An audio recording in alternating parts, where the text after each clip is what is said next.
Hi, welcome to another episode of Life Changers, and this is Mike. Today we have a special guest in the studio with us, so it's not just going to be me going blah, blah, blah, blah, blah, blah, blah. You know what I'm saying? And we're recording in a live studio audience. Everybody in the audience, please clap. No, we're still in my studio. It's just us. But today we have our special guest. His name is Tim. He's from Frontline Paintball Podcast. So that's Frontline Paintball Podcast. And he's going to talk a little bit about his podcast. And they go live. Ooh, and they have video. They're a little more high tech. They have video. So they go live Friday at 7 p.m. weekly. And you can see them live on the Facebook and YouTube. And all you got to do is look up Frontline Paintball Podcast. And we'll have the links in the description to all their social media. As well as they go live on Sunday at 8 p.m. as well. But if you want to just tell us, Tim, a little bit of what your podcast is all about. Yeah. So first of all, thanks for having me on your podcast, Life Changers Paintball Podcast. Brought a life changer for myself. Actually, I'll take you back to 2019 if you want. We can go all the way back. Myself and another friend, we were always paintballing, and we went live one night for an event, and we had a good hit. We had lots of conversations on there, talking about the event, promoting the event.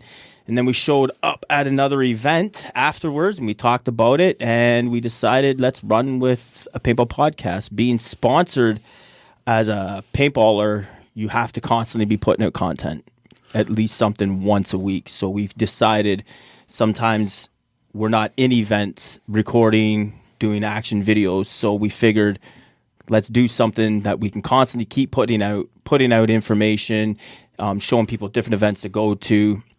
Action videos, interviews. We wanted to do all that, give everybody one thing. So that's what we went with. And Frontline is because that's where you're going to find us. We don't hide behind bunkers. We don't do nothing else. We're on the front line putting in work. That's awesome. So, you started, is this podcast only for pros? Like, if I'm just an avid paintballer, I just go on paintballing once a month or once a couple of times a year. Is it a podcast you think I would be interested in, or is it just for pros? Absolutely. Yeah. Anybody can check it out. And that's one of our things that we try to focus on most is bringing the information to the players that they want. So we get a lot of new players that will be coming in, and they'll be in one of the Facebook chat groups or something like that. And they'll be like, where can we find this? Where can we pick this up? What type of gear is the best? So we have episodes where we channel towards specifically helping those people out. Check out this gear. If you want to start off on entry-level gear, like you said, being a new player, you only play once a month. So you might just want to have, basic gear. You don't need nothing hardcore. Like a lot of the stuff I use is for real steel. So let's say I'm listening to this podcast right now, and I'm like, I'm going to check out Frontline Paintballing podcast, and I'm just thinking like, well, how much money is this going to cost me? I'm going to need like 10 grand to get gear to be like kick-ass quality. To play or to do podcasts? To play. If I want to play with paintballing, I get all excited because I'm watching you guys. I'm hearing you guys talk about the events. I'm like, oh, let's go. Is it going to cost me a lot of money, or is it just going to be something for fun that I can do fun and spend a couple $100? Well, it can. If you want to go down that rabbit hole, yeah, it can cost you a lot of money. But no, not really. Like if you want to start off playing, like I'm a MagFed player, and what a MagFed player is we do like everything real, some like real markers. We don't have a hopper on top of our gun or nothing like that. Well, actually, not a gun marker. Yeah. We don't have nothing like that. So no, entry level, you can come in, you can buy a marker, MagFed marker for $200-$300, buy your mags with it, and you just basically need a dump pouch. Huh. So when you're done using your mags, take them out, drop them in your dump pouch, continue going, come off the field, rebomb them, and away you go. A couple $100 can get you in the game. Yeah, paintballing is a very fun sport. I used to paintball a lot when I was back in the day. It was fun. I thought we were good. We used to play every weekend with my buddies and on the same track up near our house in Quebec, Canada. And then one time the police were there, like their SWAT team version of the police were there, and they're like, nobody wants to play with us. Anybody want to play with us? I'm like, we'll take you, but prepare to lose. Because I'm like 16, 17 at the time. I'm like, prepare to lose, buddy. And they're like, okay, man, no problem. And I actually have 2 episodes or 3 episodes where we talk about paintballing on Life Changers podcast here. I used to paintball. But anyways, and I remember we're all like, okay, so we split up into 2 groups. Me, I took about 5 guys. We're all like 16 and 14. And then my buddy took 5 guys. And we were doing the ones where there's 2 towers and a whole bunch of like houses in between. And it was like capture the flag style. So we have to physically climb their tower, take their flag, physically run it back to our base. And I remember we're like, we got this, guys. We'll just take it easy on them. We're all joking around. And then we're like set up in our houses at the beginning of the field. And I remember I just like, okay, guys, I'm just going to take a look at what's what, see where they're scattering, and then let's go. I pop my head out, and all I hear is, boo! I look back at my friends. Do you guys hear that? They're like, you were hit in the head. It's ringing. I'm like, oh, crap, they hit me right in the ear. And, and like, yeah, you have masks on and it's protected. And it's just still loud, though. Oh, yeah. My ears were ringing. Boo! I was like, wow, we got wiped out in less than like 2 minutes. So I was like, okay, let's set up. And the cops are like, do you want us to take it easy on you, boy? And I'm like, you know what, man? No, let's do this. So I told everybody, rush them. Everybody just rush, run, scatter. They can't shoot us all. And that's it.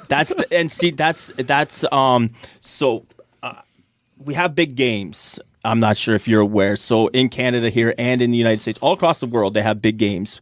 At least every weekend in the summer, you can go somewhere and you're going to find a game that's going on. Some big games can vary from 300-400 people up to, in the States, you can get 3,000-4,000 people at a game. So you have a commander, and he's commanding both of you back and forth. And that's one of my main things that I've always said as a commander. When we have a certain mission and we need points, we don't mess around. We send the whole team in one direction, because chances are, as teams are splitting up to get their missions done, one commander will send 10 guys left, send 10 guys to the right flank, and, a bunch here and there. So if I were to send my guys out the same way trying to capture an objective, we're going to get into a bunch of little firefights. Some of our guys are getting hit here. Some of our guys are getting taken out over here. But when I send in 150 to 200 guys and we're charging one objective, you ain't getting all of us. You might hit the first 5 or 6, but charge them and be aggressive. Get the points. Don't hesitate. Right? Do it. And like the fields you play in, like just for fun, like the questions I'm asking, because I like paintballing. I haven't been in a long time now that I'm an old geezer.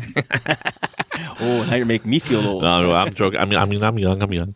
But like the fields I played in, we had like just woods, open woods. There's nothing in between us. We had ones where you can see the other team, but they're far enough you can't shoot them. Right. It's just tall grass in between. That's it. Bunker, like a hole. We're in our hole. Tall grass. That's it. And, I've been in some that has bunkers. I've been in somewhere, if you pay a premium, you can ride a little slack line or whatever, and it's like you're in a helicopter and you're just unloading a machine gun and everybody below. Stuff like that with tanks and buildings and whatnot. So is this pretty much similar here in Ontario? Oh, yeah, very similar. We had a place here to shut down this year. It was our last year. It opened up in 2010. So we had it for 13 years. It was called PRZ. It was up in Picton, Ontario. Mm. And it was in an old military training base, and then it went down to an insane asylum. So we've played there for many, many years. Helicopters. You can get, I think it was like $50 one year, and you could pay cash $50, and you could get a tour up around the field. You could shoot down out of the aircraft, out of the helicopter, and shoot it. But chances of you hitting anybody is next to none, right? Especially with paintballs, they're zipping left and right with the wind and everything. More for fun. Yeah, but we get Army tanks. We've had APCs where we're all in the back of an armored personnel carrier, getting dropped off in behind enemy lines. All kinds of stuff. Night vision goggles in games, because they have hallways and it's pitch black. You can't see nothing. So you get some guys that are like totally kitted out with like, like I see in some of the YouTube videos where these guys are all decked out. Even, I guess there's like airsoft, which is a different sport, but similar concept. Yep. But they're all decked out with their gear and they're hardcore. Oh, and it takes you back to being a kid. Like, when I was a kid, we'd always be running around, bang, bang, you're dead. And you'd have a stick that looked like a gun, or you'd use a pine cone that was a grenade. Now you know yourself. We have smoke grenades. We have airsoft grenades. There's all types of things out there now that we can use in with the game that just makes it so much better. Yeah, Getting hit with a paintball, it splats, gives you that effect of being hit, I guess you could say. Yeah, it splats. Yeah. But I guess the thrill of paintballing and all that, and joining a crew, and playing on the fields and stuff with just random people, it's just bonding, right? It's just having fun. It is. Just going out. And it's everybody's welcome, I'm sure. Like all ages are out there. So you can't really take a field until you're 10. Okay. But you will see some people out there taking their kids for a walk of the field before the game starts or after the game or during lunch hours. Because the kids, like when they're coming off, they're hearing dad talk about the game, right? Or they're hearing mom talk about the game. They want to go see what's going on. Yeah. And now they got gel blasters and everything to start getting these kids ready for paintball. Yeah, there's something called splat guns or something. Yeah, splat masters. Yeah, splat masters, something like that. And the kids are right into those. And you can get like 30,000 gel capsules, like super cheap for the kids, right? And you can get like airfields too. So when you're showing up to these events, you can build these little, I guess you would call it like a field, I guess, for the kids. And you can have blow up bunkers and stuff like that. Yeah, so, inflatable stuff. Yeah, so, while dad's on the field, a lot of the times mom's always traveling with, right? Because it's a family thing. Yeah. Paintball really is. It's a big family thing. You see a lot of families getting involved in it now more and more since COVID's hit too, because when COVID hit, let's be honest, everybody kind of stuck together, stuck to the family, and now what were teams of many different players, now it's like my son's playing, my nephew's coming up to play, so nice. Yeah, it's a family thing, so definitely. What made you decide from being a paintballer to being like, you know what, let's launch this podcast and like, let's do it? Well, like I was saying earlier, when I first started playing paintball was in 2015. And I went to a couple big games and I realized that this is what I want to do. Like, this is my thing. And to get known, I wanted to get sponsored, get taken care of. So you have to have a minimum of so many subscribers on each of your social media platforms. You got to have a good reach. Well, I was making content, action videos, but I wasn't, it wasn't my main thing. I like to do them for my own personal sake. I didn't like to do them to promote anybody else. It was kind of like a look back, like a memory kind of thing. Like, this is how the day went. A year later, I could look back at that content that I made and be like, yeah, I remember this. So you have to go to get sponsored. Like I said, they want to see numbers. They want to see you're constantly putting out content. You're constantly promoting.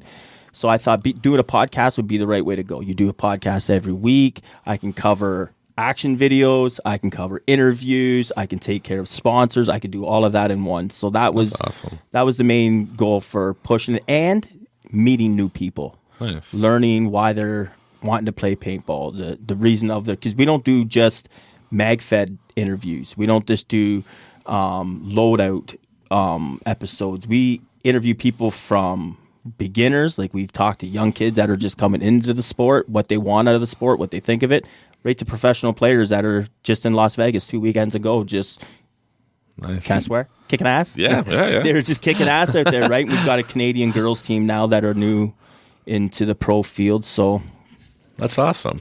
So once again, we have in studio, we have Tim with Frontline Paintball Podcast, and he does live episodes on Friday at 7 p.m. every week, and you can see them live on this Facebook page and YouTube channel, which will have links. He's also on Instagram, where they have a lot of photos and pictures and short videos, I believe, on Instagram, as well as Sunday, they're live at 8 p.m., and that's the same thing on Facebook and YouTube, and we'll have the links as well. And also, they play their older stuff. You can go back and scroll through and watch. So if you're a paintballer and you never heard of it, check it out. It's fun information. It's a lot of good stuff, and you'll be able to hear all the different things. And they do a lot of cool promotions, as well as the giveaways and stuff like that on your podcast. And when you're out in the field and people come and say, hey, what's up? Tim from podcast. So if you're on the field and you see them, go talk to them and say, hey, I heard you. Absolutely. Yeah, come up and say hi. Like, don't be shy. Like, that was one thing I noticed when I first started into the sport. I was always shy going up and meeting people. But that's one thing that we need more of, because, like, our sport is, a lot of people think it's a big sport, but it's actually really small. Like, you can meet any pro player you want to meet within a couple of conversations with a couple of people. Like, they're right there. It's not like, trying to get a hold of Wayne Gretzky or somebody or Michael Jordan, and you got to go through agents and stuff like that. So here it's basically just know the right person, reach out, and you can be talking to that person pretty quick. That's awesome. So let's get to the gravity of the situation. Now that you're on Life Changers. Let's do it. So now we're going to shift gears and talk about changing lives and stuff like that. So have you been familiar, or have you ever heard the terms of like law of attraction and stuff like that before? I have. And what did you think of, like, when you heard about it and somebody was talking about it?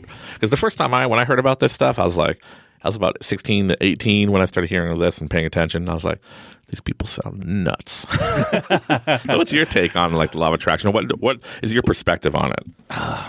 Well, first of all, why would you say it's nuts? Why? Because, so when I was introduced to it, there was that book and that movie that came out called The Secret.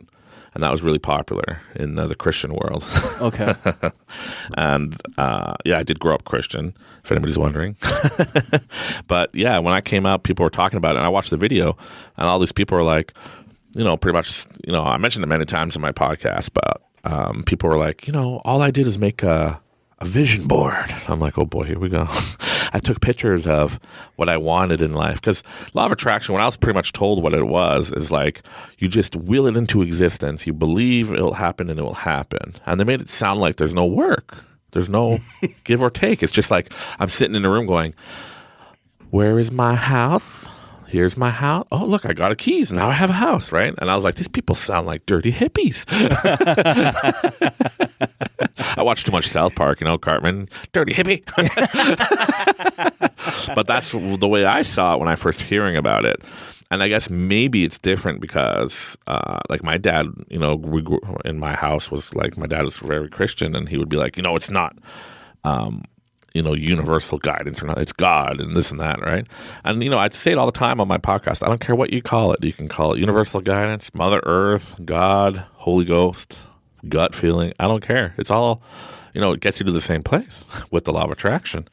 But what is your, I guess, perspective of the law of attraction and what you were introduced to before we decided to go either crazy or not crazy? That's a good question. So how do I want to answer this one? That's a good one. Hey, no filters here, man. We just say what's on our mind. I don't even have a script. Where's your script? You got a script? No, I left it out there in the green room. That's right. No. All I give here is a bottle of water. I don't even have snacks. But hey, I'm drinking a lot of water. I'm actually nervous right now. Why? You do podcasts all the time. Yeah, like I'm doing someone else's podcast. It's not too often I've been on another podcast. Like I'm a little bit nervous. Well, you got to get another podcast. I absolutely. Because it's just we're just chatting, having fun, and then we're going to talk about and see where the I guess the mood or the trend will take us in our conversation. So you don't really have to answer it if you don't want to, if you can't think of anything at the moment. Well, I'm just trying to because here at Life Changers, we're such big shots. I make him nervous. No, look at our studio. It's just I just don't know where to start. You threw me off to you want to run a podcast. I was like, yeah, let's do it. So now you got me. So we were literally just hanging out talking, and I'm like, hey man, want to do a podcast? He's like, sure, I'll be a guest. I'm like, we'll talk about your stuff and we'll promote you, but then we're going to talk about Life Changer stuff. And I'm like, we don't have a script or nothing. We just wing it. He's like, okay, let's do it. But going back to what you're saying, law of attraction, maybe I'll come back to that one because it's a good one. I just don't know where to go with it. Like so many different ways I can approach that. Yeah. So here's some basic information that I tell people about law of attraction and stuff like that. I call it like the the girlfriend effect or the boyfriend effect or whatever you want to call it. But pretty much when we're chasing stuff, here's a fun thing I would talk about all the time. So because all my viewers listen to me and hear me talking and promoting all this stuff, but it's good to bring people and guests. And the last guest I had, he didn't, he knew about law of attraction, but doesn't agree with all my crazy. Okay. But I don't expect people to agree with me and be with me. That's the whole point. That's the whole point of this, right? Of talking, yeah. But anyway, so with the girlfriend effect or the job effect or whatever you want to call it, because you always hear people like, okay, Mike, so I'm really trying to get this dream job, and I'm sitting there meditating and trying to create the reality and all that stuff of getting my dream job, and I'm chasing my dream job. I'm like, aha. Chasing. That's what you're doing wrong. If I'm chasing you, are you running? Or are you coming, hey, what are you doing, Mike? Why are you chasing? You want to talk? I'm running. If you're chasing me, I'm going the opposite direction, my man. Yeah, the main thing is you got to set it and forget it. In the sense of when you're hardcore looking for a job and you're like, I need a job, give me a job, you're putting in the universe lack thereof. Like you black like that, you don't have a job, you can't get a job, it's hard to get a job, and that's what you're putting in the universe, and that's what you're going to get in return. But do you notice as soon as you get a job, you're not caring about it anymore. You have a job, whatever. Now you get phone calls from all these places, and you're like, how come they didn't call me earlier when I was so desperate? You know what I mean? Yeah. And, people are like, yeah, that's just coincidence, right? I'm like, it's coincidence up to a point when it happens every single damn time. And the same thing with girlfriend or boyfriend, how I'm trying to find true love, and blah, blah, blah. Because the main topics that a lot of people talk about for law of attraction in their podcast or in their YouTube channels or whatever, it's just like how to manifest love and how to manifest this. You can manifest anything you want. But when you're chasing love is going to run away from you. But when you find the special person that you want to be with, then you're like, oh, look at all these other people that want me now. Yeah. Where was my option a few months ago? Yeah. The only difference is you're not putting lack. So a lot of my conversations and a lot of my talks in my podcast and my experiments is going to casinos, and people are like, oh, it's impossible to win there. You'll never win. You always lose. It's against you. It's for the house. It's not for you. Well, that's why you lose. Yeah. If you're going in with that mindset already, you're down. You're down. You can't go in with that mindset. You got to go in with a positive mindset. I think with mine going into it with the paintball is we had our goals. We knew what we wanted. And at first it was a rough start because we were trying to chase what we wanted. Like you were saying, you can't chase it, right? And we were like, you know what, this is what we want. This is what we wanted. And then as time went by, it just slowly started unfolding. We slowly stopped paying attention, or we slowly stopped chasing it and just let it be. Just let it naturally flow. It's going to be like this. It's going to come. It's going to come. We were more important because our podcast is more for giving back to the paintball community. So like when our sponsors take care of us, 95% of the stuff our sponsors give us, we give back. Okay. And that was our main thing. Like, how do we approach a sponsor? How do we get this going? How can we get this given back to the people? And then once we just kind of like, you know what, let's put that aside. We'll let that come as it naturally comes. And then next thing I know, we're getting one sponsor. And it was like, okay, this is cool. And then it was like you said, 3 more coming out of the woodwork. Hey, we like to sponsor you. We like to sponsor you. So then we just kept focusing on what we were doing. Yeah. We just said, you know what, let's not focus on the sponsors because obviously we're doing something right because they're coming to us now. Yeah. So then we just kept focusing on that and stopped chasing it because then they started coming to us and we wanted them. So it's like we were meeting each other halfway. There was no running. It's like, no, I'm running to you. I'll meet you halfway. Yeah. Like, let's do this. So you got to set it on autopilot. Yeah, that's a good way of saying it. Because like, if I'm sitting here going, it's hard making a podcast. How do I get all these people to listen? How do I do this? How do I do this? And then you start figuring things out and you're like, but no one's going to listen to me because I'm not popular. I'm not famous. I'm not this, or I don't have enough money to advertise. Well, then you'll never be successful in your podcast. And like for me, it's just, my attitude was, the universe is telling me to start the podcast. So I started doing the podcast. I'm like, I'm just going to set it, forget it. All these people that were around me were like, don't put too much money into it because it's just going to flop and this and that. I'm like, I said, that's the same thing you told me about in 2019 when I started the home delivery service for what we do with next door here. And people are like, oh, that's another one of your ideas, Mike, don't put all your money and time and effort into it. But I'm like, no, I know exactly how it's going to happen. I'm not going to control it. I'm just going to let it happen. But I noticed the moment I take control, I'd be like, oh, look how amazing I am. I started a podcast. Yeah. I'm getting all these views. Oh, look at me. Then things start sucking. Same thing with the company. When I'm like, look how amazing I am. Look, blah, blah, blah. And then the universe is like, oh, yeah. And now I'm trying to take control of it. I lose control of it. It's funny how it works.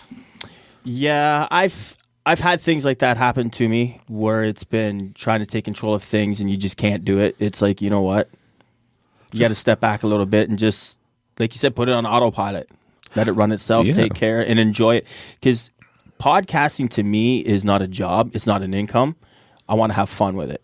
And if it's starting to become where it's like, this is like a job, it gets to be like a hassle. Not as fun, I guess. It's not as fun. It's like, because I like on a day that consists for me, I love getting up because I do a lot of the stuff for our podcast. Like I'll do all the thumbnails, I'll do the editing, I'll do all the posters, stuff like that. So there's a lot of work that goes in behind it. A lot of people think you just get on the screen, you talk. you shoot the shit with your buddies and you have a good time. You bring a guest on, you learn a little bit. No, like you're doing research on your guests for, sometimes 2-3 weeks, sometimes even a month. You're doing research on your guests because when they come on your show, let's be honest, you don't want to be sitting there because a podcast is constantly talking and flowing. You don't want to be sitting there quiet and having crickets, right? Yeah. And with paintball, you can only dive so much into somebody's background because a lot of people in paintball, they don't share their life story. They don't tell you, this is where I'm from, this is what goes on. It's basically, this is my style of paintball, and this is what goes on. So to actually get to know somebody within an hour on the air, it's kind of hard, Yeah. So I'm the one that I like to throw the big questions out there too. The ones that people want to hear, not the ones that, that are just your basic. So how long you been paintballing? What got you into paintballing? 9 out of 10 times somebody's saying it was a birthday party or a wedding that they went to, their best man or something like that they went to. I want to hear more about it. Like, let's go back to when you were a kid. Like, were you running around pretending you were John Rambo? Like, were you somebody in your imagination playing outside with your friends? Like, what was going on? What brought you to play paintball? Because I can be working with you today and say, you know what, we're having a staff day and we're all going to go check out paintball. Okay, that's cool.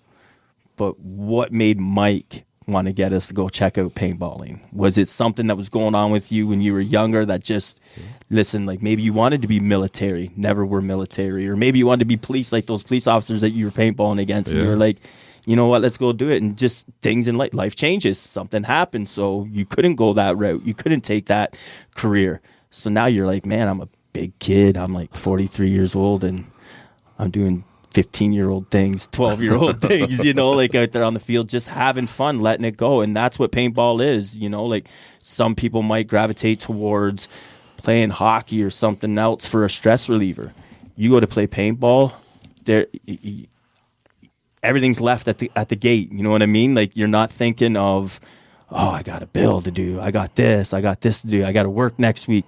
You don't think nothing like that. You're a kid again, just having fun on the field with all the guys or the ladies, whoever's there, and you're just having fun, man. That's awesome. And that's the whole point of, I guess, like when you go out and do social events, it's just to hang out and have fun and meet people and talk to them and hear their story. Because, it's like that song, right? Like, everybody has a story to tell. Everybody has a thing. Everybody, and whatnot, right? Yep. And it's fun to hear people's stories. Like, I bring a lot of people on here and I say, like, tell me your story. And like a lot of people I bring on, it's like, their story takes them to having their own podcast. Or like one of our other guests from Not Audio, his name is Mike. It's funny. Okay. Mike and Mike in the studio. Mike, yeah. We call them Mike too. Mike and Mike on the mic. That's exactly what we said. Yeah. But, and like how it changes their lives and stuff. Because you could plan for anything you want in this world. But I noticed especially when we're kids, and I would say a lot of people plan for all this. When I get older, this is how it's going to be. I've done the same thing. I'm like, I'm going to be a businessman, and this is how I'm going to be. I'm going to be so rich. I'll have houses everywhere, and we'll be able to go to the Bahamas and do whatever I want. Well, no, now I'm sitting in the podcast studio recording Life Changers Mike. Get ready for the winter. So one thing, I guess, just like in paintballing and in life, I always give advice to people when they ask me for advice, is you just got to learn to roll with it.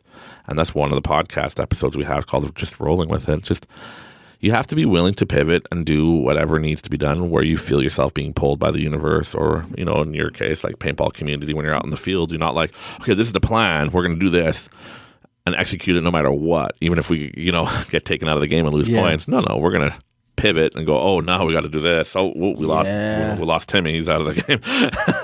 You got to reassess it, right? Yeah. Yeah. Just like anything, something happens, because like there's games that we're going out to, and you've got hundreds and hundreds of people, and you have a game plan, but as soon as that horn goes, throw it out the window. Everything you put together is gone and out the window. The only thing that you have that's the same is the players on your team. Everything else is totally changed, right? You got these 10 people, and like when you're at a paintball field, it's like getting cows together. Herding cows. Thank you. Yes. It's a hurdle. But yeah, it's like herding cats, or like, it's crazy, man. Like, guys are everywhere. And then a lot of people, like when you're there as a commander, you'll have all your missions by the hour or every half hour that come in, you have new missions coming in.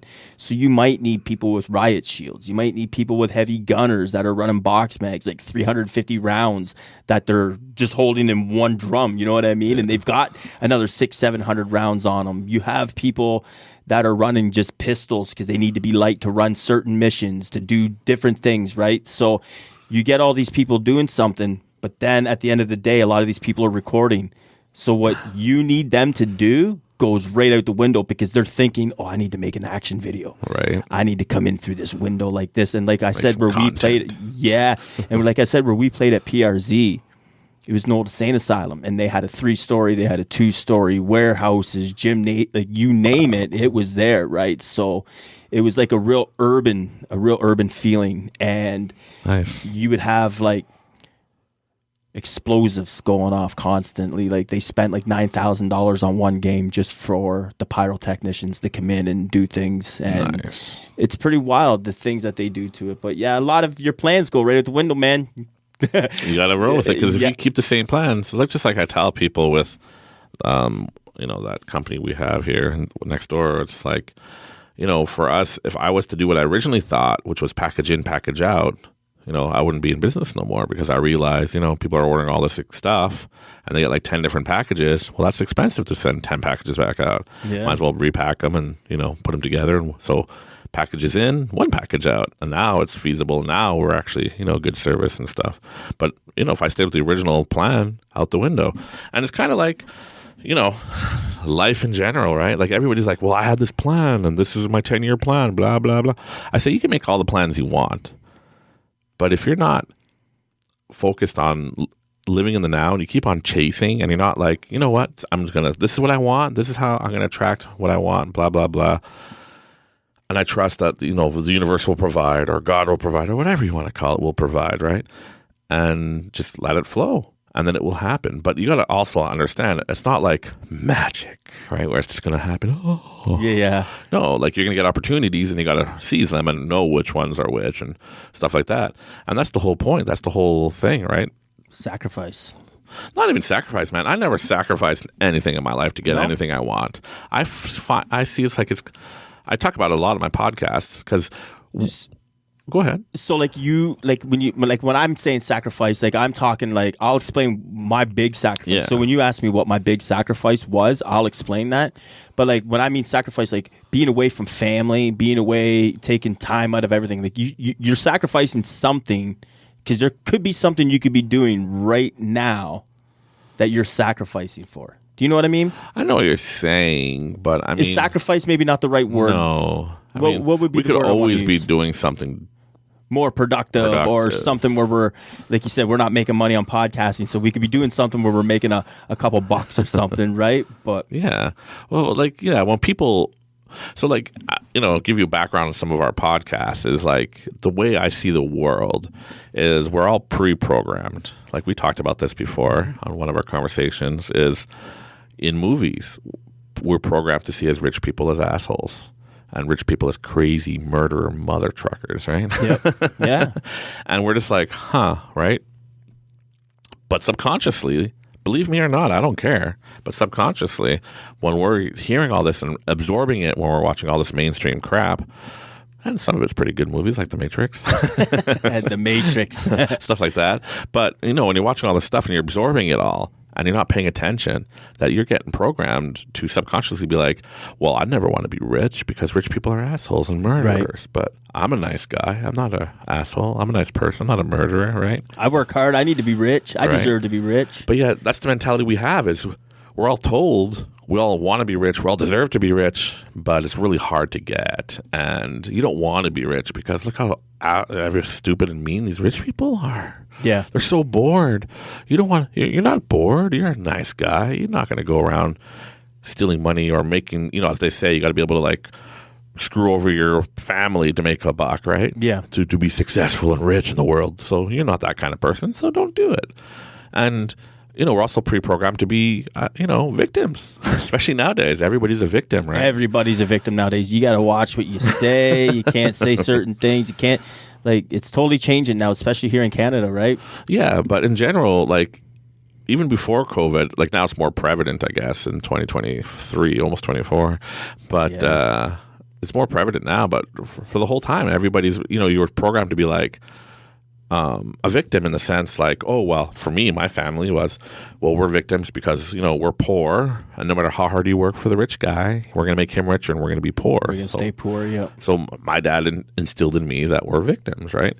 And that's where it all goes with the pre-programming and stuff that I talk about a lot. People might be like, you guys are nuts. And Mike, I don't like you. You're talking. I make my own decisions.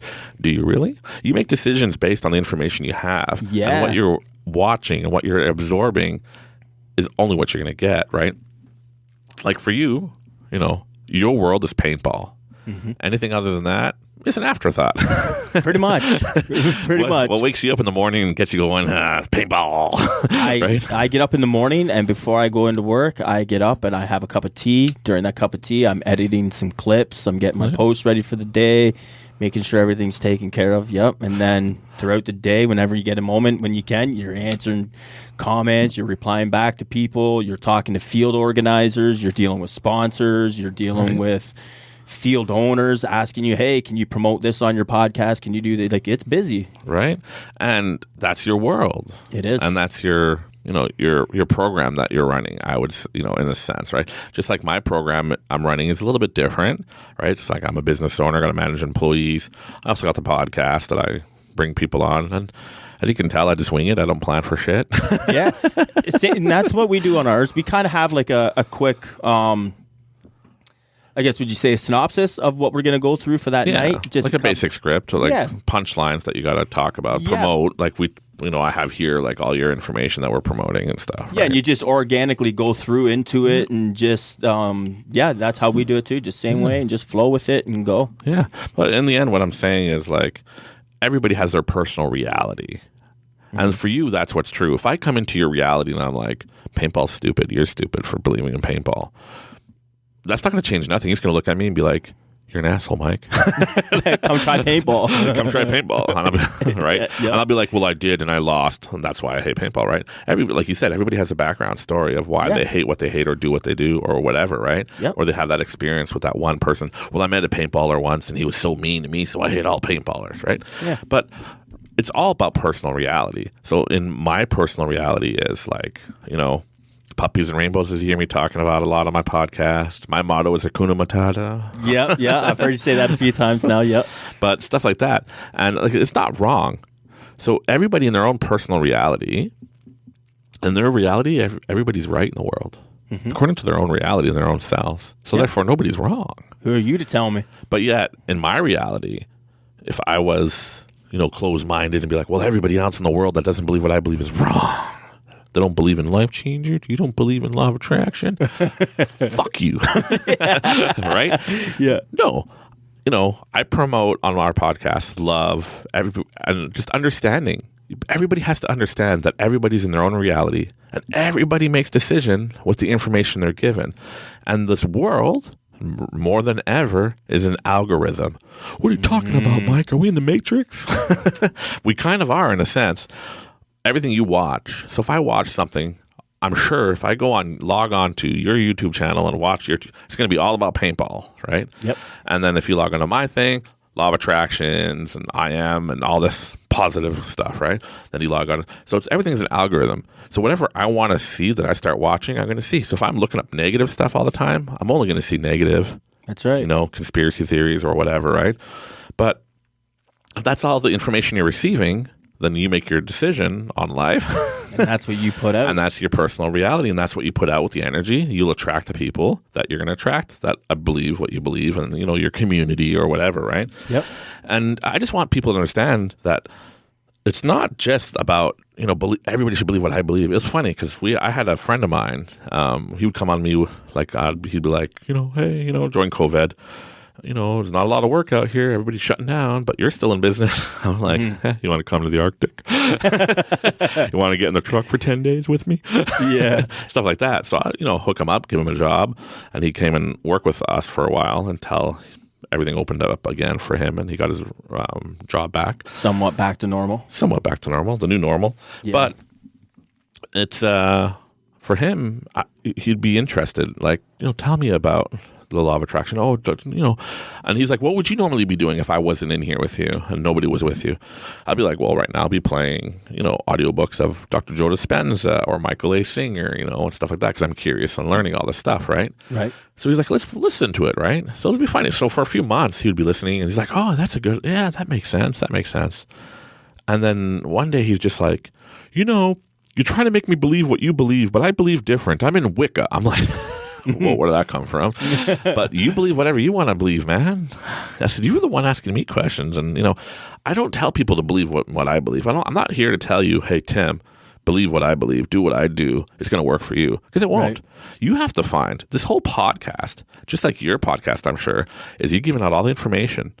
And it's up to people that are listening to be like, hey, out of all this information, this might work for me, this doesn't work for me. Hey, this, for you, like, this equipment might be better for me, the way you explained it for left hand or right hand, so on and so forth. Yep. And then for me, when I'm talking to people, I'm like, these are what works for me. I'm not telling people, I cannot tell you. Here's a fun fact. I mentioned it in one of my podcasts, and we're just having fun. You could always chime in and tell me to shut up. But one of my podcasts, I remember telling somebody, I brought somebody with me to the casino with him and his wife. And I was like, I could teach you exactly how to make money today. At the casino. At the casino. Right away, they're like, oh, yeah, right. I was like, here's $20.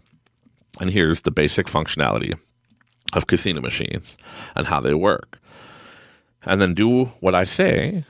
Not as I do. No, I was joking. And you will win. But it's also the frame of mind, right? And they're like, oh, yeah, okay, I'm just going to lose your money, right? So they take the money, they put it in the machine. It's only $20. I'm not like giving people hundreds of dollars. Right. I'm like, here's $20. And I'm like, you notice the guy that was sitting at this machine before you was max betting $25 a spin. They're like, yeah, okay, yeah, like, I guess. I'm like, well, you should have noticed, but... Notice this guy put in a lot of money. He probably put in $400 or $500. Damn. So you go with $20, right? Mathematics states the machines have to pay out a certain percentage no matter what. Eventually, it's all about random number generators for the big jackpots and stuff. But it still has to pay out a little bit of money. So you put in that $20. You do a lower bet of 50 cents, $1, right? And then you're going to get line hits and win technically some of his money. And that's just a basic theory of it, right? Mathematics and all that stuff. And then, they're like, okay. And I was trying to tell them, but it's also about the energy, blah, blah, blah. And I'm like, since I'm here, I got all this amazing energy. I'm going to give you that some. You're going to get some good vibes, good luck from me, right? Blah, blah, blah. Anyways, in the end, they ended up turning that. And they're like, okay, yeah, whatever. And I said, look, you're not to keep the $20 and walk away. Just like free play in a casino, you got to play until you double it. Then you can keep it. If you lose it all, you lose it all. But if you double it, you can keep it and do what you want after that. And, sure enough, they doubled the $20 to $40. I was going to say, did they double it? Of course. But then they're like, and then just like other things I learned, right? When you're like, oh, look, I'm amazing, right? Start getting not greedy or like cocky, pompous assholes, like I say. Yeah. Even I had done the same thing where I'm like, look at me, I'm amazing, right? And then they go to different machines, and then they get that's how addictive crap starts, right? You can't do all that stuff because that's when you lose, and I've lost money doing that. And then they're like, okay, well, that's cool, that's but so, what about you? Do they think if they bet big, they win big or something? Is that why they're betting big, like right off the hop, like $20, $25? Because I'd be that penny pincher, 50 cents, $1. It's the excitement, I guess, because the machine's going to pay you a certain amount above what you're betting, right? So if you're betting, unless you win a big jackpot, if the machine's going to give you a jackpot on any bet, then you might win the $10,000, $20,000 or whatever, right? On any bet. But some machines will be like you have to bet minimum $3 or $5. But in order to hit that big jackpot. The big jackpot. Some of them are like that. Most of them aren't. But if you're betting $25 a hit and then, you get a line hit, it's going to be a few $100. Okay. Right? When you get into free play and stuff like that. Depends on the machine, right? And how it works and stuff like that. I've never been a gambler. You bet big, you win big. See, it's not called, I don't gamble. What do you call it? I just call it picking up a paycheck. I picking up a paycheck. Okay. Well, if you're going in there with that mindset, though, right? Like, listen, I'm not here to gamble, because when you gamble, you lose. That's right. So I'm not here to gamble. I'm here to get my money. And it's about personal perspective. I can go into a casino, and if I have the good energy, the good vibes, the perspective of like, you know, loving, happy-go-lucky, living in the moment, Mike, I know I'm going to be doing pretty well that night.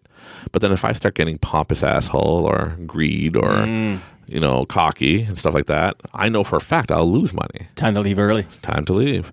But you'd be surprised how many people, when they feel that way, they're just like smacking the buttons hard, and it's going to hit, and then that's when you know it's get the hell out of there.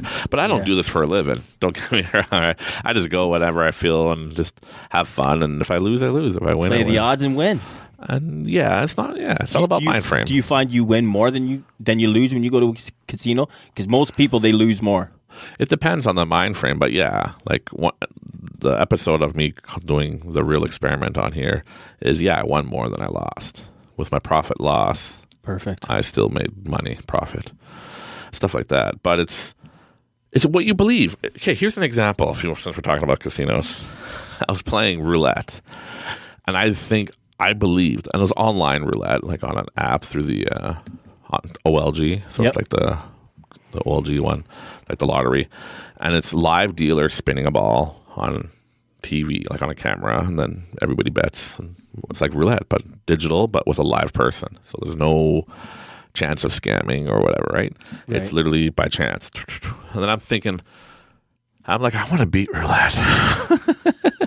And then I came up with a concept on, you know, betting on the board and stuff. And I'm not even joking. I truly believed, beyond a shadow of a doubt, that I just broke the system and I figured out how to make money.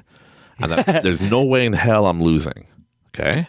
And it sounds stupid how I came up with it, but I'm sitting there watching, and I put a $5 chip, and I put about $60 worth. So I put 12 chips. Sometimes I add, 12, that's 55. Then I add 13. So I'm covering, in my favor, 60% of the board is going to be for me to win, and the other 40% is me losing. But since I take out the double zeros, there's only one zero, it's 65% chance for me, right? 35% chance of me losing. And then I was like, okay. And I wasn't paying attention to the big numbers of like, on the board, I have $60. And then if I spin, I hit one of my numbers, and they're not on one number. I'm splitting numbers and stuff like that. Like all this weird fancy crap.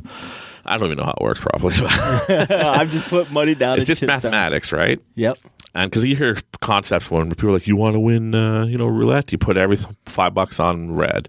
And if it hits, you just leave the $5, keep the profit because it doubles. And then if it doesn't hit, you double it.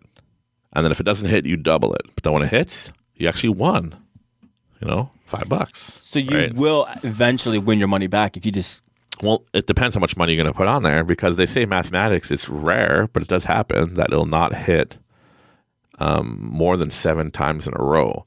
But think, if you put $5, you don't hit, that's $10, you don't hit. $20. That's $20, you don't hit. That's $40. You got to have enough money. And I've seen it where sometimes it was 10 times in a row.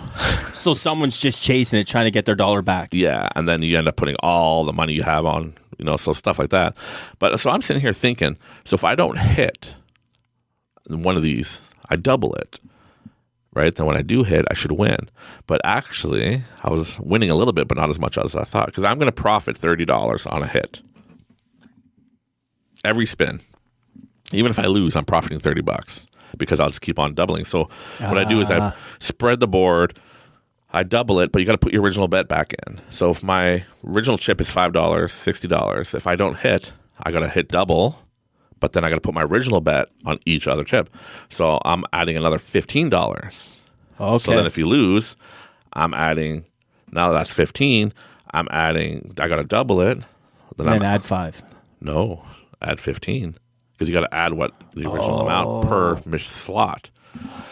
So within 6 spins or 5 spins, you got over $5,000 on the table if you're losing. Wow. Right?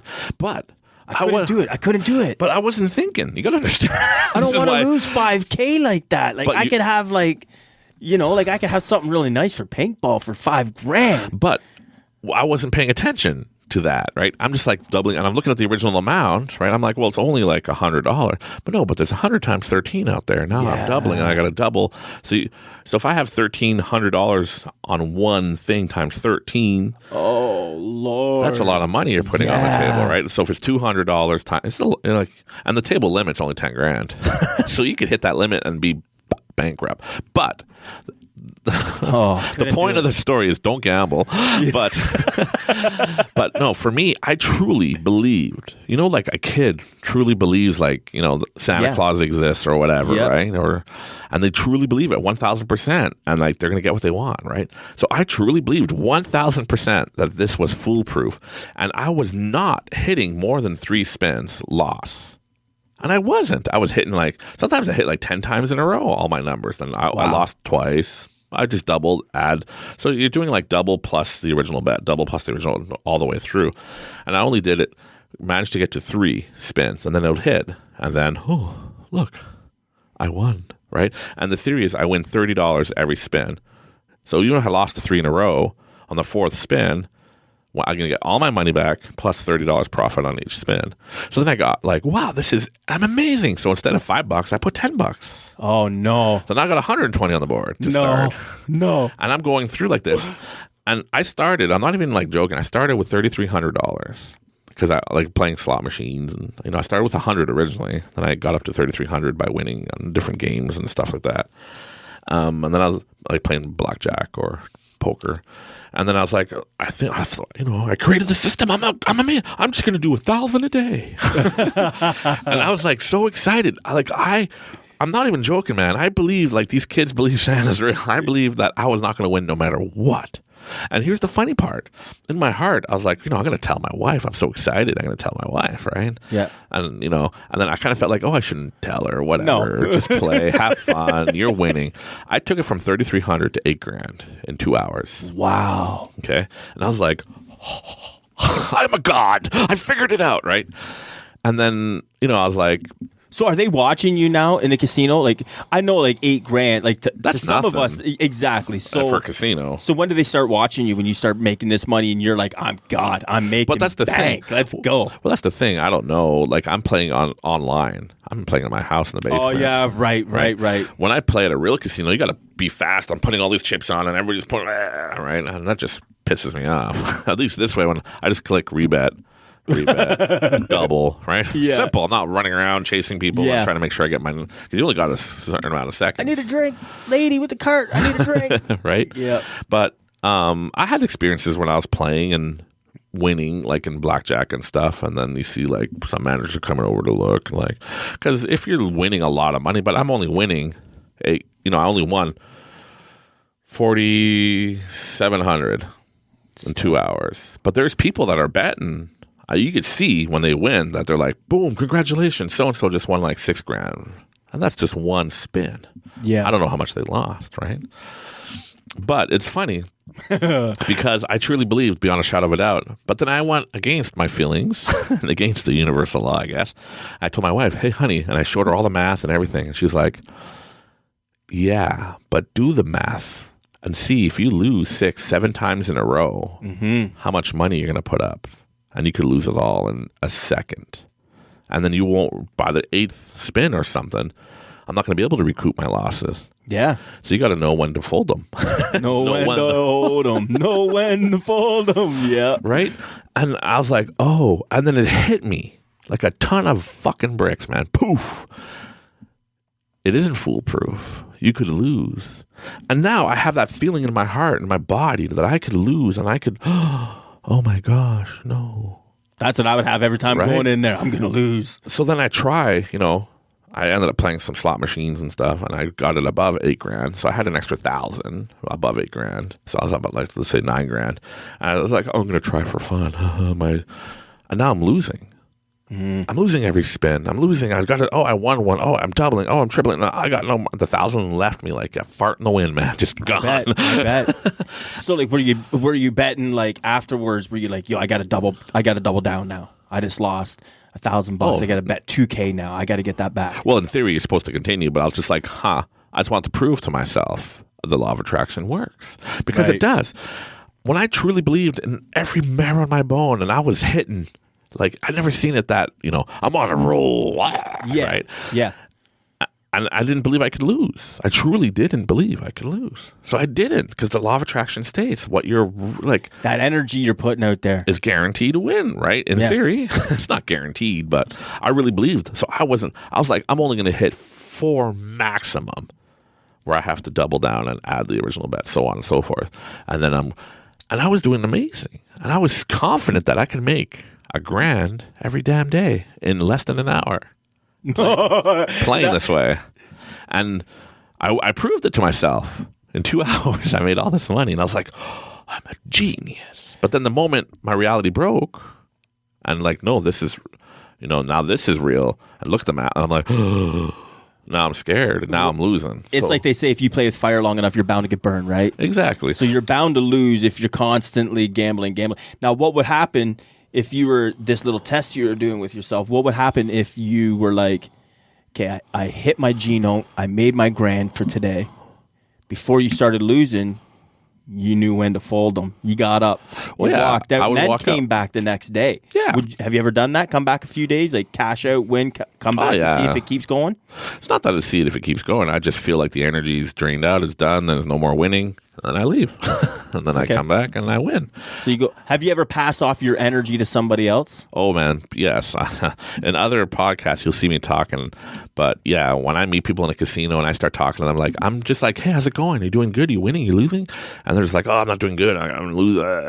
When you have that negative energy, you're going to dump every penny you own into that machine, thinking you're going to win. But then I'm like, oh, no, now you're going to win because I'm here. I'm happy-go-lucky. I'm Mike from Life Changers, right? And people are like, this guy's weird.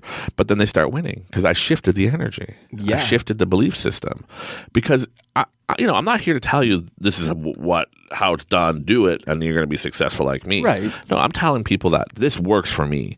If you truly believe that whatever you're doing is going to work for you 1,000% of the time, it will work for you. But the moment you don't, and you believe otherwise. And this is how it started for me. I used to rock climb all the time. I would climb 200-300 foot cliffs. No problem. Don't blink. I don't care. I would free climb them. Not worried about nothing. But I remember the one day I started going, because I don't know where it came from, if somebody put it in my head and all that, but one day I was looking around going, what if this rope breaks? What if this rock falls out while I'm climbing? What if this, all these little, I could die. Wow. I could die. Yeah. I haven't been really rock climbing since. Because now I'm like, oh no. And I put that in my reality. Yeah, you manifest that in there, and that can happen sometime, right? Exactly. So, I say I never, what was that word we used earlier? Like gave up something or? Sacrificed. I'm like, I never really sacrificed anything because everything I have, I kind of just like created and like put in my reality. Like, I don't focus on negative energy. I'm not the type of person to be the victim or be, everybody hates me, or whatever, and then think the whole world hates me. Now I'm an asshole to everybody in the world, because I'm predetermining that everybody I meet is going to be an asshole. So I'm an asshole to them subconsciously, right? Yep. But no, I feel like whatever I want, I'm going to get. That's a good mindset. Because I put in the universe. And the next thing I put into that is whatever I want, I'm going to get as long as it's something that I need. And that's what I put out there. I'm with you there as long as it's something that you need.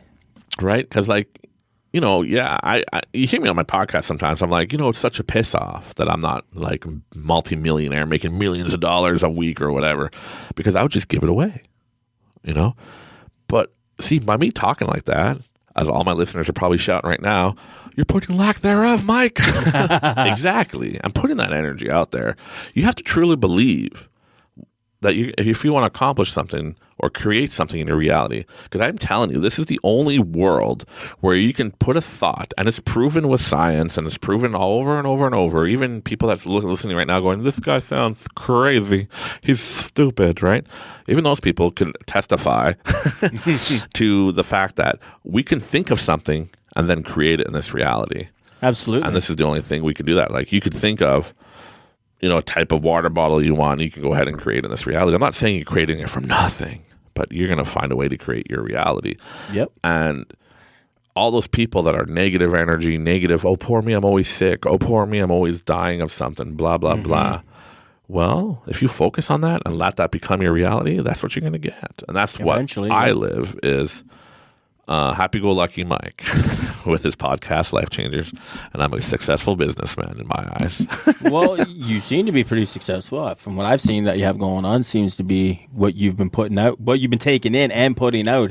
You've been reaping the benefits of it. It's not saying like you're getting filthy rich or nothing like that, but you got a roof over your head. You have other projects that you have in life that you want to continue going on and doing. And obviously you couldn't do that if you weren't being successful in this business, right? Because this would help pay for some of your future projects that you want going on, right? But it's not only that, it's the fact that I'm not putting the lack thereof of needing money. I can care less about money because I'm at the point where I know no matter what, I can make money. If I want it, I'll make the money and get it. It's like, I used to grow up and you always hear, we'll live paycheck to paycheck, and some people are behind, right? They take loans and they're behind a paycheck, right, to pay off things. And it's a struggle. And I remember thinking like, no, I don't want to be like this. I don't want to live paycheck to pay. I was at 18 years old working a job making $25 an hour. That's over 22 years ago, buddy. I was making $25 an hour. That's when a bag of chips was like $1.50. Whoa. Right? A bottle of water was like 25 cents. Yep. Right? Pops were like $1. Everything was cheaper back then, A gallon of milk or 4 liters for Canada of milk was like, $3, $2.50, whatever. Everything was cheap. Gas was like... gas was so gas was cheap. Like I remember 50 cents a liter. I was going to say, I remember it being like 67 cents a liter. Right? That's the cheapest I can remember it, yeah. And that's... where I grew up, but I still never had money because I was told you have to live paycheck to paycheck. We have to struggle because that's what poor people do. And then I was like, no, I don't want to. And I just, like that book I read that you hear me talking about on the podcast a lot. I don't know if you heard that part where I talk about you got to break the habit of being yourself. That's by Dr. Joe Dispenza. And that's one of the hardest things because that was going to be one of the questions I wanted to ask you is like, what kind of advice would you give somebody that comes from a negative mindset? How would you get them to start thinking positivity every day like you do? How would you woke up with somebody Oh no, I have people I know that are like Okay, so how have you noticed yourself seen any changes in them from being around you? Like no, the energy that you put off, do you find that they're slowly changing or are they just like, Mike, you're crazy, this ain't working? Yeah, well, see, I don't talk about my craziness to everybody that knows me in person. Okay. Only certain people. There's been people that have been with me, a buddy of mine named John. He's been with me and saw me when I did my experiment. He was with me, watching me win all this money. Like, I make it sound like millions. No. For me, it's I went in with 100 and I'm walking out with like 800, 1,500, 2,500. And then sometimes I went in and lost everything, right? I'm like, okay, I'm leaving, right? Because it was an experiment. I wanted to test the law of attraction and see if it was BS or not, if it was real. And then I learned a lot. Like, we mentioned a little bit earlier how as soon as you get cocky or selfish or greedy or whatever, arrogant, or if I'm playing a machine, I leave a machine and that person wins on that machine, I'm like, oh, that motherfucker's winning my money. Motherfucker, give it back, the old bag. Come here. Then you're going to lose everything you have. That's my experience. But when I'm like, if I'm playing, and let's say you're playing next to me in a machine, and I'm like, hey, how's it going, guy? What's up? Are you winning? You're like, oh, I'm doing okay, or I'm not doing too well. I'm down a little bit. And I'm like, don't worry, I'm good energy. We're all going to get bonuses together. And then you start feeding off that energy. You might think I'm crazy, but usually you'll start hitting. You're like, what? I got a bonus. And you got like 2-3 bonuses in a row. And you're like, this has never happened before. And I'm like, welcome to Left Changers. Right? Here's my card. You should listen to my podcast. And that's what I was literally doing. And I was just like happy for them. And people would win more money beside me because now in their reality, they're like, holy crap, this guy, something different about him. I'm getting bonuses. I'm winning. I never won like this before. And then they're like, there's something with this. And then I'm, winning. And then some of the people that work there, they know me. And they're all like, oh, hey, Mike, how's it going? How much are you going to take out today? How much do I need for a paycheck today? Because that's what you call it, right? Your paycheck, I'm here right? to get a paycheck. I'm not here to gamble. I don't gamble. I don't see it as gambling. I go in there to have fun and play around and see what the universe wants to hook me up with. And sometimes it's nothing because I'm an asshole. but you're still coming out of it with something though. It's the learning and the experience. Yeah. I tell people you could learn about business yourself and spend all the money learning about it, but you could just listen to me because I spent losing all this money in business and at the casino. But yeah, other people beside me were winning. And yet to this day, my buddy would still be like, well, he's just, lucky Mike. Lucky. I could never do this. I could never. And he would play beside me sometimes. And I would try to convince him. And here's a fun example. You always hear this all the time, and then I'll tell you the story in reality. Like, I know we're over an hour, but who gives a shit? Already? Oh, yeah. We've been on for an hour and 5 minutes now. Holy. Just about. But anyways, we'll wrap it up soon, people. This is getting fun. I'm excited. There's somebody else to talk to. No. We'll have to run another episode when I'm not so nervous. That's right. But what's it called? Yeah. So you always hear stories of people like winning and they're like, oh, I don't care if I win or lose. I just bought a $10 ticket and they hit 50 grand or whatever. Right. So I'm playing a table with my buddy, this guy named John, and we're playing Ultimate Texas Hold'em at the casinos. And he's like, I only have like $50 I'm willing to lose. I'm like, hey man, don't say that because you're going to lose it all. Real quick. I was like, he's like, okay, Mike, I'm not here to gamble. But, you don't really believe it in your heart, right? So the old program of you, Mr. Negative, I'm here to lose because that's what everybody tells you, right? You're going to lose a casino no matter what. So he lost his $100 pretty quick. I bet. And then I looked at him and said, hey, want to see something funny? He's like, what's that? Well, I was already up. I said, okay, I'm going to give you $100 of my chips. You're going to play for me. I said, I don't care if you lose it or win it or whatever. He's like, I don't give a crap. It's not my money. It's your money. It's your funeral, right? Right. I was like, yeah, but here's going to be the funny part. You're not going to lose. You're going to end up winning because you're not going to give a shit because it's not your money. You don't care. So now you're putting in the universe of, I have whatever. I have abundance. I have everything I want. I don't care about this. And then you're going to start winning because you're not going to care about it. You're not chasing the win. Before you were chasing the win. So here's my question on that then. Yep. So you're not caring about what happens as long as you're winning, right? It's not that you're not caring, it's that you're not chasing. Before, with his money, he was chasing the win. So here's my situation. My ultimate sacrifice that I did, right? Yeah. Is when I was younger growing up, I was on the poor side growing up, right?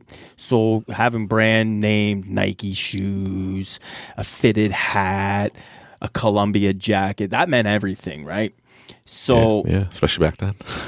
yeah, especially back then. So with that going on, when I joined paintball, I learned, okay, you can go to this level, you can go to this level, you can start getting sponsors, you can become a pro, you have to go through all these ropes, right?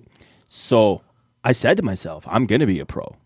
Yeah. I'm going to do this. There's no stopping me. Yeah. I'm doing it. Yeah. And I remember saying to my son, when I first bought a GoPro, I was like, I'm going to go pro. He's like, Dad, it's the GoPro. I said, you watch, I'm going pro with this. So when I started doing the podcast, my ultimate sacrifice, I lost a family that I had for 20 years. Married, wife, 2 beautiful kids. I had it all. Well, I had it all going good, right? And then I kept putting all my time and my energy into becoming a pro. Yeah. I had to come home. I would get, my wife would pick me up from an event, 3-hour car ride home. I would be on, instead of talking to her about how was your weekend while I was gone, what's new, what's going on, I'm constantly talking to people on the internet. Thanks for showing up today, Tim. Hope to see you at the next one. And it was constant. I would get home. As soon as I would get through the door, the clothes are going in the laundry. I'm cleaning my guns. I'm cleaning my cameras. I'm uploading all my footage. I'm editing this. Now it's like 11:30, 12 o'clock at night. Next day would come and be like, hey, driving the kids to school. You want to go for a ride? I'll be like, give me 10 minutes here. I'm just finishing this video that I didn't do last night. Next thing I know, it's like, we're heading out the door. Are you coming? Yeah, I'm coming right now. I walk out. They're gone already. Yeah. Then it got to the next thing. It got to like going out for groceries. Then it got going out for dinner. And then it's kept going to the next thing. And I just kept isolating myself away from all that. And next thing I know, I went pro. But I didn't have a wife to share that with. I have my son. I have my daughter. but I don't have a wife to share that with somebody. You know what I mean? Like we got separated and still been separated. So that was my ultimate sacrifice. But that's why I was curious on what would you lose by doing these sacrifice? Not so much sacrifice, by you manifesting, I'm going to go to a casino, or not just you, anybody else. What is the sacrifice? That's what I call it, the sacrifice. Like, is the wife sitting at home wondering, why are you always at a casino? Or why are you always at the racetrack? To me, I believe there has to be something that's being taken away to get the good. Like, you're closing the door, opening the door kind of thing. I'm smiling and excited because you hit the nail on the head. You said, I believe you have to lose something. I don't believe I have to lose shit for anything. There we go. There's that mindset again. It's the program. I tell this to people, like, I don't know if you feel the energy shift in here. I do. But I do feel it. It's sad, right, that we are told our whole fucking lives that if something good's to come to poor people like us, because I grew up like you, dirt poor, Velcro shoes, going to the thrift stores. People are like making fun of me. Where do you shop? Zellers or Walmart? Yep. And public school, because I wanted to go to English public school to learn English because I grew up in Quebec, and it happened to be in a rich English neighborhood, right? All the English people have better jobs, right? I guess back then. And I was like, oh, I can't afford Nike, right? But I was also told if I want to have that kind of stuff, I have to give up, I have to lose, I have to make a sacrifice, right? So, and I was like, why? Even my dad, we're making the sacrifice. I got to work all these jobs, never going to see me anymore. My parents were the same way. Like they were programmed how poor they were. Where my mom's like, oh, I'm going to go get a career and a job so I can, make the sacrifice, right? We're all making the sacrifice, but you don't have to make sacrifices for shit. I'm not a conspiracy guy in the sense like it's the government programming us to tell us we have to sacrifice and lose everything, so we're not going to be happy to get what we want, and so we don't want what we want. No, it's not that at all. It's just, I don't know. Well, maybe it is. I don't know. I don't give a shit. Yeah. But you hit the nail on the head. You were told, and you said it, that you have to sacrifice to get what you want.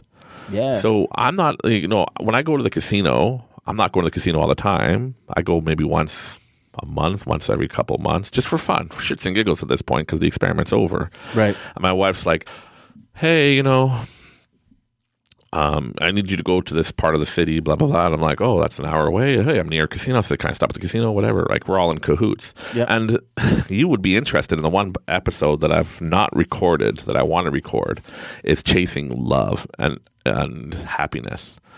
And my journey on finding,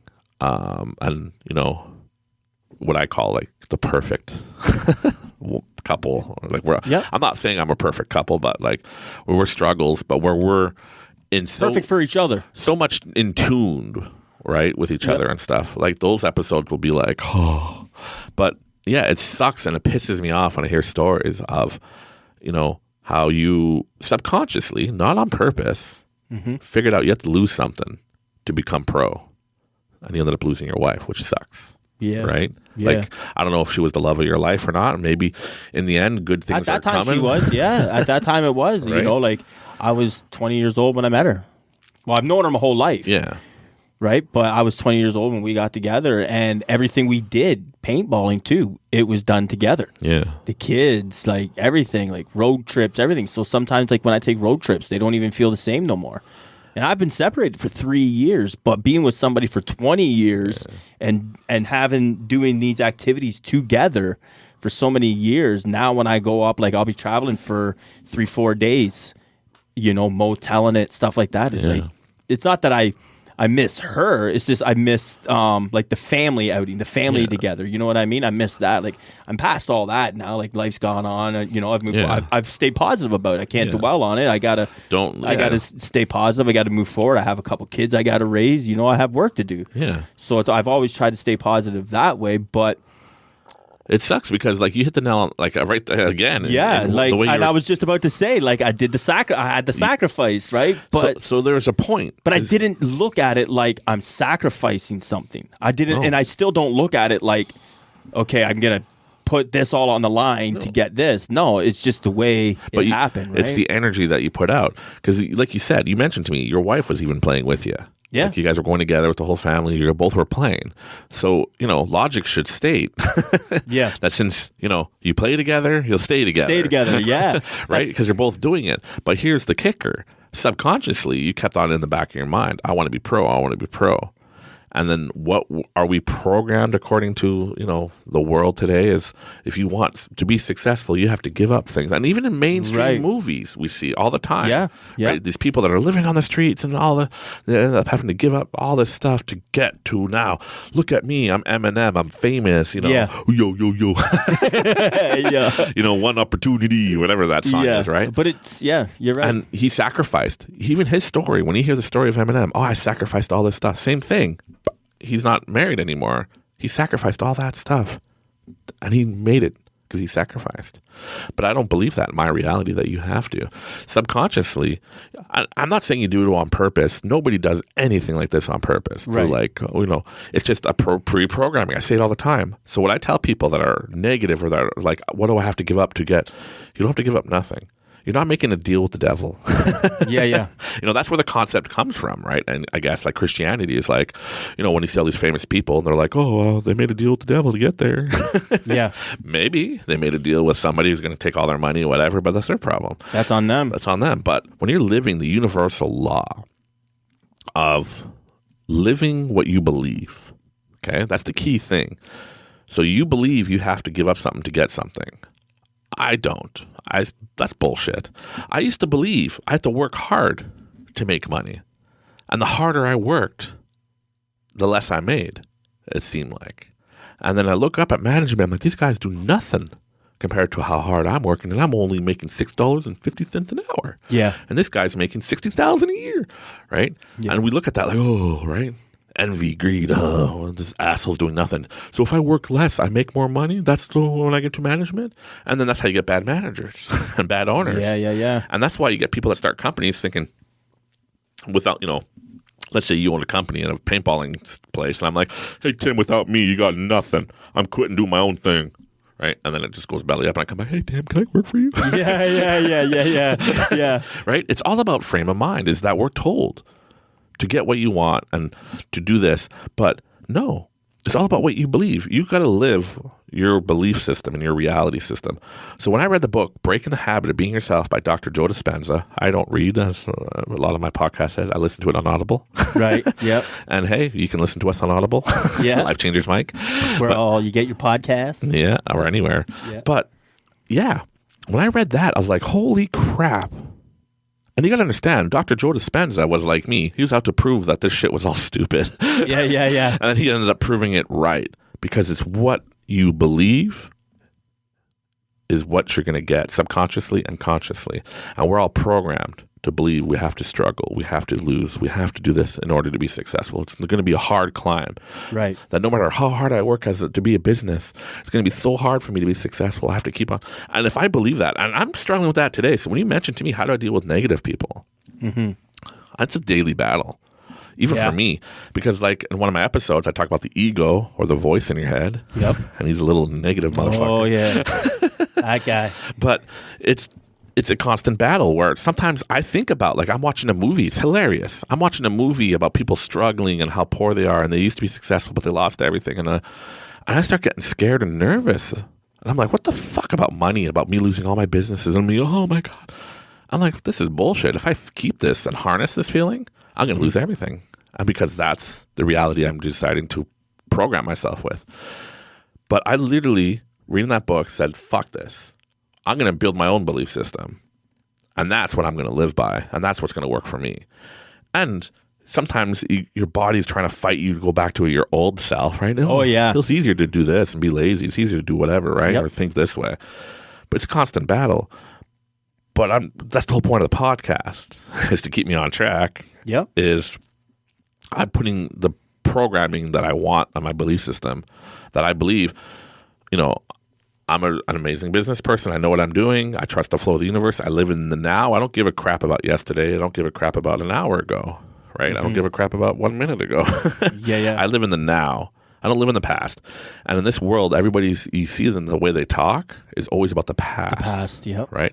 And everybody dreams about the future, but never comes. And never lives in today. and never lives today. The moment you can live today, you will achieve anything you want that you put in the universe today. Especially for the future. But don't live for the future. That's right. My dad lives for the future, and it sucks for him because he's not living in the now. He's missing it now, and he's going to regret missing all the now. Was your dad always chasing the dollar? Well, yeah, he works hard to chase the dollar, and now that like he sees me successful, I'm trying to tell him how I changed the way I thought. No, he's just like, no, you just finally figured out how to do business. I'm like, doesn't work that way, Dad. And he lives for the future. He doesn't care about the now. And my mom's negative. She's a good person, but negative mind frame, right? Always, right. I grew up with that stuff, right. And that's probably where like my negative energy in my head comes into play sometimes, where everybody's against me, doom and gloom. You know, right. I used to watch these TV shows called 1,000 Ways to Die, and I'm like, oh shit, you could die at any second. What's the point of leaving the house? Right? You can't listen to all this doom and gloom, all this bullshit, all this crap if you don't want it in your life. That's the funny thing. You know, we mentioned a couple times COVID. If you were focused on listening about COVID and how all of this stuff and trying to find either conspiracies for or against or whatever, it's just nuts. It's going to make you crazy. Just for me, I ignored it. I was like, whatever. Who cares? And you had a good way of ignoring it, though. You're in Florida. Well, you got to see people like out on the beaches. Like you got to see everything totally different from how the media was portraying it here for us, right? Yes. In Canada was different, I guess. But Canada, I think, took it the worst. Like I hear a lot of people talking, and I've watched a few podcasts. One of the ones, Joe Rogan, and they were talking about how us Canadians were so afraid compared to like the people in the States. A lot of people in the States, they're on lockdown and whatnot. But over here, we were being isolated in our own houses, in our own rooms, away from people in our own house. Yeah, no, it was weird in Canada. I was glad I was in Florida when it started because everybody just kind of like quarantined because nobody knew what was going on for like 3 to 4 weeks. And after that, everybody's like, yeah, it's normal. Yeah. And that was it. But we're not here to talk about that stuff, but it is like whatever you bring into your reality. So if that's all you're looking at is all this negative publicity, all this, oh, no, like in Canada was pushing on their media, was all this negative crap. And you'd hear on the radio, like, these are how many people have COVID, these are how many deaths today. And that's just pushing for you to believe whatever they want you to believe, real or not, who cares? Right? And all this negative energy makes you know, the information you're given, you make a decision, you're either going to be scared as fuck or just be like, yeah, fuck them, kuna matata, motherfucker, I live my life. And that's my motto. But yeah, if that's the only thing that you get out of today's podcast, man, is you got to reorganize and choose what you want to build for your belief system and not what you were subconsciously told through movies, media, growing up, whatever. I'm not saying like, you know, this is a big plan to program everybody to be robots, but I just found when I read that book and I changed the way I lived my reality and I choose to live in my reality with these belief systems, everything I want happens just like this. So, you know. What's the name of that book? Breaking the Habit of Being Yourself by Dr. Joe Dispenza. Okay. And it's on Audible and it's like pretty cheap, like $12, $10, stuff like that. You can probably borrow it from the library for free. But yeah, like it's sad when I hear that story, how you sacrificed. And I kind of felt that energy, how you're like, well, what did you sacrifice to get successful in your business? What did you? I sacrificed nothing. I love how you say that. Like there's been no sacrifice. No, it's just been compromises, but there's no sacrifices. Okay. Meaning I decided to quit all my good jobs to start my own business. So what makes that a compromise opposed to a sacrifice? So for me, it was more of a compromise that like... Or is that just how you put it in your head? That's how I put it in my head. That's like, just how you put it in your head. I was making decent money traveling, but I was never home. I didn't see my daughter go for trick-or-treating for the first time. I wasn't there for her first birthday. I wasn't there for this and that. So I made the decision where like, fuck it. I want to be home. I'm going to start my own business and I trust the flow of the universe and boom, boom, boom, boom, boom. And then I started researching more about the flow of the universe and all this stuff. And now I see my kids more often than not. And I'm at home more often than not. That's a blessing. It is. Like, you know, I don't need to come to the office every day unless I'm training somebody. That's right. That's right. But, you know, or if I'm doing a podcast or whatever, right? Yep. And I'm at the point where in my belief system, I know for a fact, if I put 10 hours a week of hardcore pushing certain things on my business, that I'll be more successful than I ever dreamed. So I'm going to piss you off here. Do you think, because you don't have sacrifices. Nope. You have compromises. So do you think, now, you're going to say I have no sacrifice. No. Do you think you did your sacrifice when you were younger? getting that mindset of being a hard worker at 18 years old. Listen, I'm going to sacrifice from hanging out with all my... Not, you weren't thinking sacrifice. Did you just look at it like, listen, man, I don't want to be paycheck to paycheck. So you know what? I'm going to work hard. I'm not going to go out party on Fridays and Saturdays with the friends as a teenager would or a young 20-year-old would do. Do you think that was that a compromise, or was that a... No.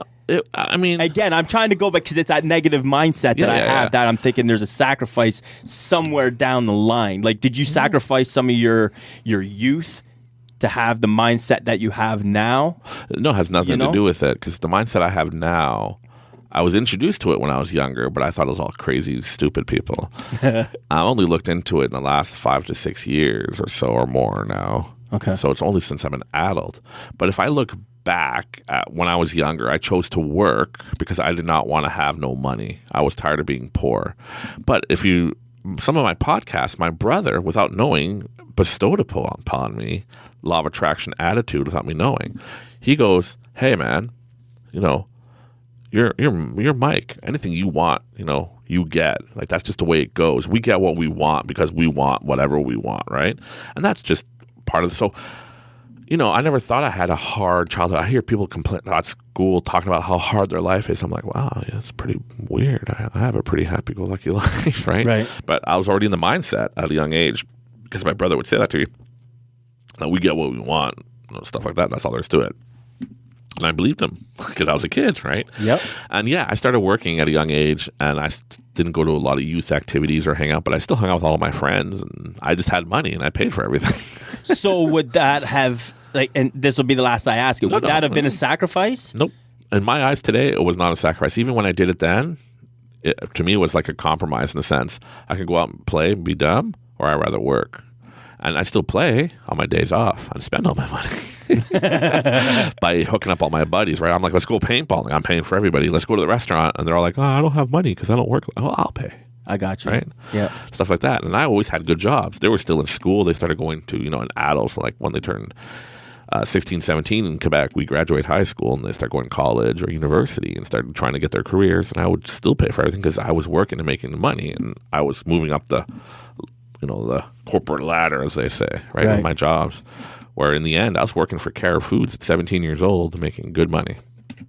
And then I was like, yeah, I'm done with this. And then I wanted to do the military security thing I talked about for a bit in some of my episodes. And then I was making $25 an hour at 18 years old. And back then. And then I was like, I'm going to start my own company. Yeah. And I just did whatever I wanted to do and not think of because there was no consequence. There was no sacrifice. It was like, I want to do this. I'm going to go do it, and it's going to work out for me because I'm motherfucking Mike. The consequence, I guess, would be having nothing. Exactly. You chose to do nothing, so you get fuck all out of it, right? And I still live that mindset where, like the older generation, I guess, would live that mindset where if we're not working, we're spending money. So might as well just work and have fun at work. And that's how I got through working. Just to the point where I was like, I just felt a pull that I need to start my own company, so I did. And that's how all my episodes go, where it talks about me with my companies and all the younger episodes, anyways. Yep. We'll talk about how I manifested my own companies and how I truly, when I started learning about the law of attraction, manifested what you see next door. Yeah. And how that just came out of nowhere, and I couldn't do it if I wanted to, and how everything just works out perfectly when I'm fully in tune. So for me, in my reality, I choose not to believe in sacrificing, because why?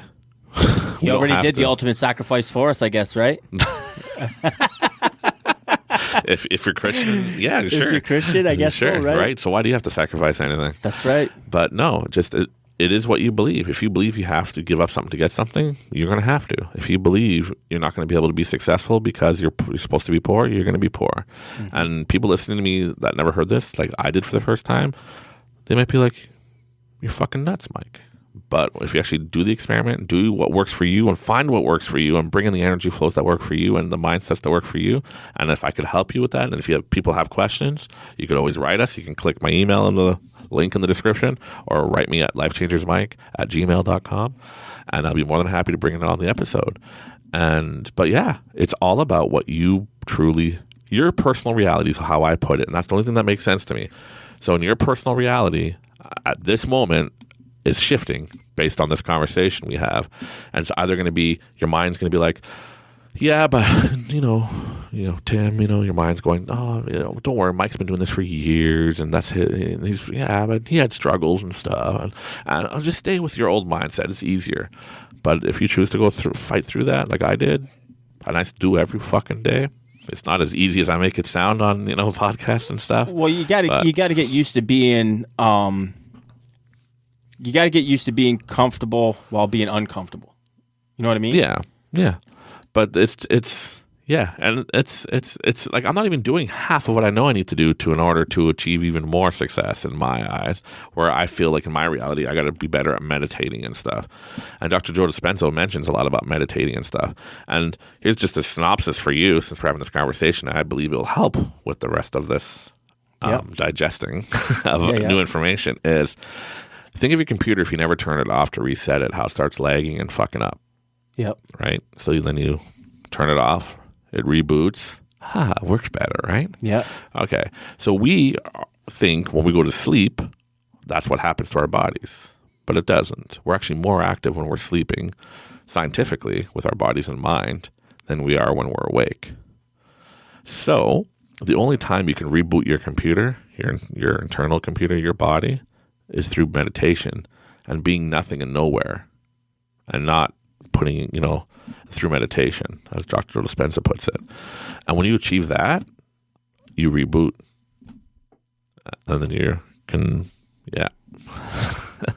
wired for success. You're wired for success, and anything you believe, you create. Everything you don't believe, you don't create. And that's just the way it is. If you believe you're supposed to be sick on flu season every year, you're going to be sick on flu season. If you believe you're not going to because you decided to get the flu shot, or you decided, like, if I don't get it, whatever works for you. But it's all about your belief. So it's up to you to decide what you want to believe and how you want to live your life. Do you want to live it being told what to do by whatever you see on TV and, all this be like a robot? All these negative. I don't know. It just seems to be negative on mainstream.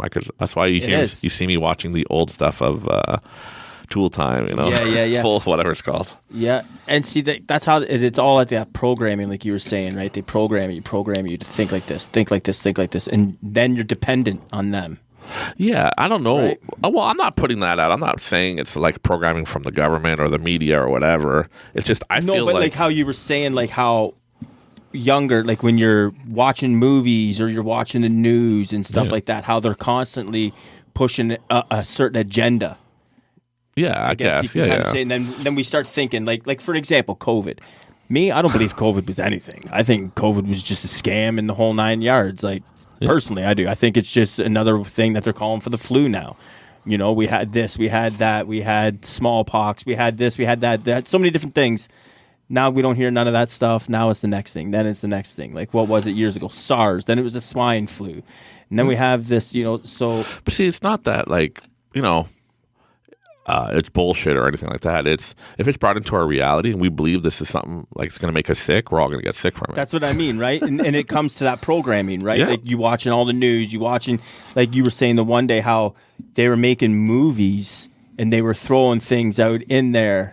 Yeah. Like little words. We won't get into that, but they were throwing like little words out there that now is very mainstream. Everyone's using these words, right? I mean, like pandemic and stuff like that, right? Like they were pre-programming us back in 2018, 2017 for all of this. And now that's how we think. Like as soon as someone gets sick now, what's the first thing we think of? It's a new variant of COVID. Oh, so whatever. So like we're all always thinking. Yeah. Well, now there's more germaphobes than anything in this world. Oh, yeah. But no, it's the power of suggestion works. I mentioned that in some of my podcasts, but like, for instance, if you see somebody coughing and sneezing and you're like, oh, now I'm going to get sick because of that fucker. Well, scientifically, because I was a health and safety inspector for Care Foods. Right. I know a lot about that stuff so scientifically, if you're coughing and sneezing and you're not really contagious. You were contagious a week before. Yeah. So if you believe, and you tell yourself, I'm going to get sick now because I just saw, Mike was coughing and sneezing all over the mic and I'm talking in it, right? And then I'm going to be sick. Well, then, yeah, if you program yourself, your body will be like, okay. Hypochondriac, isn't that what that's called? I guess, yeah. They always think Something they're like sick. that, where someone's always thinking they're sick. They hear this person's got a cold, now they have it. Yeah, but like what I'm saying to people is if you don't want to focus on negativity, then don't focus on it. If you say that the world is doom and gloom, well, stop allowing the algorithm of your, YouTube or Google, because you're watching all that stuff, it's going to program you to see doom and gloom. For me, it's puppies and rainbows, man. It's Hakuna Matata. There is no worries. I don't care. Like, I live my life, and some people are like, that's stupid, that's whatever. But you know what? It works for me. Who gives a shit? I'm happy-go-lucky. And you're healthy, right? Yeah. I'm not stressed. I'm not getting, gallstone or whatever you get from getting stressed. Yeah. I'm just happy-go-lucky. No ulcers, no nothing. Yeah. Hakuna Matata. That's all I'm going to leave here. So I'm going to close with saying, like, we talked a lot about different things and all that, but in the end, it's all about what you truly put in your belief system and in your reality.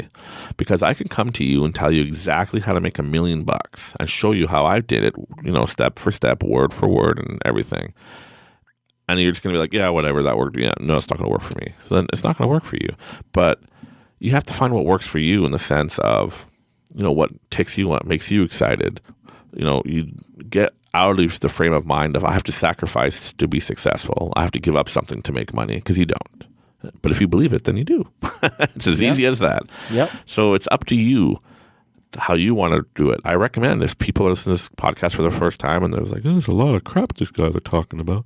Well, check out Breaking the Habit of Being Yourself by Dr. Joe Dispenza. Because subconsciously, it's not that people are programming us on purpose, like our parents or whatever. It's just that's what they were taught. They were taught that you work hard and whatever. That was their generation. See, the new generation is like, I don't know what they're going to like. Just go on TikTok and make money. Ask AI to do it. Ask AI to do all the work and make money. Done. But you know what I mean? So it's all about belief. If you believe you're not going to be successful, and if you believe you're not going to be making money, because no matter how hard, I was making $25 an hour, and I still had the belief system that I was supposed to be poor. I never had money, but yet I was making $25 an hour back then, which in today's money would probably be closer to $60, $70 an hour. That's why you shouldn't have been spending all that money on your friends. When you were banking it. Then, right? That's probably why you were spending that money, because you were making this paycheck and you were pre-programmed to think. You got to be broke. You got to be broke. You're going to be poor. So here you are. You're making this bank at $25 an hour, getting home a $500 paycheck, but you want to go hang out with the friends and all this and that. Well, there goes $350 tonight or over the weekend, and then you wonder why you're broke, right? So easy as that. So in the end, it's all about you. And you got to understand, like, some of the next topics we'll be talking about is co-creating, how everybody is a co-creator of this universe and of our world. We all create our reality, and we're all living in this together, or we're all NPCs. Who's real? Are you real? Is this just, But, it's going to have fun with it, and whatever you believe is real to you, and that's all there is to it. So once again, thanks for coming, Tim. We appreciate you. Thanks for having me on. Don't forget to check out, especially in the links in the bio, for Frontline Paintball Podcast. That's us. And this is Tim, so thank you very much. And remember, everybody, you are loved, you are important, you are successful. You just got to believe it in yourself, and you can do it. Thanks for listening.